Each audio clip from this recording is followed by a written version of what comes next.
नमस्कार, NDTV India पर आपका स्वागत है। मैं हूं मनोरंजन भारती और सीधे चल सकते हैं राजस्थान के मुख्यमंत्री के पास, जो कि हमारे साथ जुड़ रहे हैं। सर, आपका बहुत बहुत शुक्रिया, आपने एनडीटीवी से बातचीत करने के लिए वक्त निकाला। मेरा सबसे पहला सवाल यही है कि राजस्थान सरकार ने तय किया है कि बॉर्डर्स जो हैं वो सील कर दिए जाएंगे, इसकी आवश्यकता क्यों पड़ी सर? वैसे तो बॉर्डर सील नहीं किया जा सकता, वो कहना चाहिए कि थोड़ा रेगुलेट कर रहे हैं, क्योंकि जो अचानक ही जो एक सप्ताह में जो केसेस आ गए हैं, करीब 2500 केसेस आ गए हैं 8-9 दिन के अंदर, जबकि एक महीने में 6200 केस आए थे और अभी 8-9 दिन में 2500 से अधिक संख्या बढ़ गई और कल एक दिन में करीब 400 केस आ गए। ये इसके सोच करके तय किया कि हम लोग क्यों नहीं थोड़े रेगुलेट करें, जिससे कि लोगों को समझ में आए कि हमें जो सोशल डिस्टेंसिंग की बात है, मास्क लगाने की बात है, आवागमन हो रहा है दूसरे राज्यों से तो थोड़ी स्क्रीनिंग करा के आ रहे हैं, या स्क्रीनिंग कराए वहाँ पर बॉर्डर पर स्क्रीनिंग करा दे या टेस्ट करा के आए, थोड़ा लोगों में एक अवेयरनेस बढ़ेगी। ऐसा नहीं जहाँ मर चले जाएंगे, क्योंकि संख्या बढ़ती जा रही है, थोड़ी वो चिंता में होना चाहिए। क्योंकि दिल्ली को हम देख चुके हैं, दिल्ली में क्या हालात बने हैं, हम उससे बचना चाहते हैं। अभी आपको मालूम होगा राजस्थान जिस प्रकार से उसने परफॉर्म किया है, तो आज हमारे यहाँ टेस्ट जो हो रहे हैं राजस्थान में 6660 पर डे हो रहे हैं, नहीं जो एवरेज आपका प्रति पर मिलियन है वो हमारे 6600 है, जबकि नेशनल लेवल में 3700 है और रिकवरी रेट हमारे यहाँ बहुत शानदार 74% है, जबकि नेशनल लेवल 48% है। और केस डबलिंग का भी जो टाइम है वो 22 दिन राजस्थान में है, जबकि देश के अंदर 16 दिन है। और टेस्टिंग अभी तक हम लोगों ने 5,30,000 कर ली। तो हमने खुद ने जो डेवलप किया टेस्टिंग कैपेसिटी, वो करीब 25,000 पाउंड की पर डे की, जो कि हमारे जीरो थी करीब वहां से हमने तैयारी शुरू करी है। हम सब तरह चाहेंगे कि राजस्थान में कोरोना की जंग जो है हम लोग जीतें, और इसीलिए रात दिन एक किए हुए हम लोग। तो सर, दूसरा सवाल यही बनता है कि जो केसेज आ रहे हैं, जो दिल्ली में भी हम देख रहे हैं कि मुख्यमंत्री ने आज भी प्रेस कॉन्फ्रेंस किया था दिल्ली में, वो उन्होंने कहा स्टेडियम को और बड़े बड़े बैंक्वेट हॉल को भी अस्पताल में बदला जा सकता है। यहाँ पे ये सवाल उठता है, क्या आपको लगता है कि लॉकडाउन में जो छूट दी गई थी वो जल्दबाजी में दी गई? क्या उसको वापस लेने पे भी विचार किया जा सकता है? इस पर क्या विचार है सर? लॉकडाउन में छूट तो देखिए एक सीमा के बाद में देनी पड़ती है, क्योंकि हालात इतने गंभीर हो गए थे कि आप जीवन और जीविका का सवाल है। आजीविका नहीं होगी तो कैसे काम चलेगा? पूरी तरह लॉकडाउन होने से रेवेन्यू समाप्त हो गई, राज्यों की भी और केंद्र की भी कम हो गई।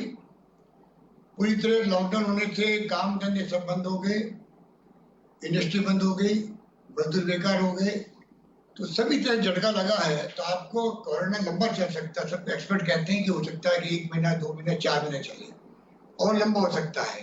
आप कब तक घरों में बंद रखेंगे? क्योंकि घर भी आप जानते हैं कि यहाँ कच्ची बस्तियां भी है, स्लम एरिया भी है, पिछड़े एरिया भी है, तो हम लोग कैसे सोच सकते हैं कि वो घरों में बंद रहेंगे?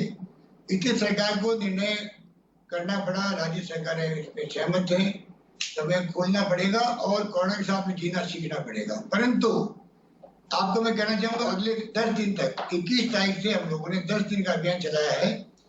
घोषणा की है कि हम लोग एक अभियान चलाएंगे अवेयरनेस का, कि सबको अवेयरनेस, घर घर, गांव गांव, ढाणियों तक जाएंगे, वार्डों में, मोहल्लों में जाएंगे, कार्यकर्ता जाएंगे, वहां मीडिया, FM रेडियो हो चाहे वो टीवी हो, सबके माध्यम से जाएंगे कि लोगों के घर तक बात पहुंचे कि बिना सोशल डिस्टेंस रखे हुए और बिना आपके मास्क लगाए हुए और बिना आप बड़ी गैदरिंग में अगर आप जाते रहेंगे तो कहीं न कहीं आप झेल जाएंगे। हम चाहते हैं कि अवेयरनेस का कैंपेन तो शानदार चले कि लॉकडाउन खुलने के बावजूद भी लोग उसको फॉलो करें, तब जाकर के ये कोरोना की जो स्थिति है वो काबू में आ पाएगी। वरना तो एक व्यक्ति पता नहीं कितने लोगों को संक्रमित कर देता है। साउथ कोरिया में एक नर्स थी जी, बढ़ते बढ़ते 5,000 संक्रमित हो गए, एक नर्स से हो गए 5,000 लोग संक्रमित हो गए थे। ये तमाम बातों का आवाज और एहसास हम लोगों को है, उसी रूप में हम लोग यहाँ तैयारी कर रहे हैं। दो शहर हैं सर वो सब ज्यादा प्रभावित हैं, एक तो राजधानी जयपुर है, दूसरा आपका भी शहर है जोधपुर में भी करीब 2000 मामले हैं, जयपुर में करीब 2500 के मामले बताए जा रहे हैं। जबकि आपने शुरुआत की थी भीलवाड़ा मॉडल की, बहुत चर्चा हुई, कहाँ पे ये ढील बढ़ती गई यहाँ पे, या कहाँ पे पिछड़ गया राजस्थान? देखिए एक प्रतिस्पर्धा नहीं हो रही है, तो एक मॉडल बन गया भीलवाड़ा के अंदर, जिसको भारत सरकार के हेल्थ मिनिस्ट्री ने घोषित किया कि ये एक मॉडल बन गया देश के लिए, बल्कि दुनिया के लिए। और उसके अंदर कर्फ्यू लगाने की बात है, हम सब जगह कर रहे हैं।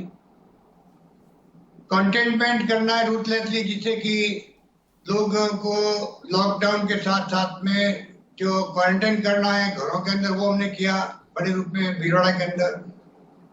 पूरे सब घर का सर्वे कराया गया, सब घरों का सर्वे कराया गया, सब व्यक्तियों का स्क्रीनिंग कराई गई, जिससे कि 14,000 केस मिले थे वहां पर 6 लाख में से, उनको हम लोगों ने बेहद से ट्रीट किया। तो मॉडल वही था सब जगह पर परंतु अलग अलग स्थिति बनती है। अब देखिए आप, जब माइग्रेंट लेबर आए थे उसके बाद करीब 3000 तो माइग्रेंट लेबर खुद पॉजिटिव निकले हैं। तो ये संख्या इस प्रकार बढ़ी हुई है हमारे वहां पर, चाहे जोधपुर हो चाहे जयपुर हो, सब जगह पर। जहां तक मजदूरों की बात की आपने, अब तो आपने काम धंधे खोले हैं, आपको मजदूर चाहिए। पिछले दिनों में पंजाब के वित्त मंत्री से बात कर रहा था, उन्होंने कहा कि हम झारखंड बसें भेज करके वापस मजदूर को बुला रहे हैं। तो राजस्थान सरकार के पास क्या पर्याप्त मजदूर है जब आप इंडस्ट्री खोल चुके हैं? ये हमारे यहाँ पर्याप्त मजदूर है, थोड़े बहुत गए हैं, तो मैं समझता हूँ कि यहाँ का माहौल अच्छा था राजस्थान का, मजदूरों को तकलीफ नहीं हुई। हमने बसें प्रोवाइड की उनको भेजने के लिए, और एलटी लेवल पे हमने ये पाबंद कर दिया कि आप कोई मजदूर सड़कों पे नहीं दिखेगा।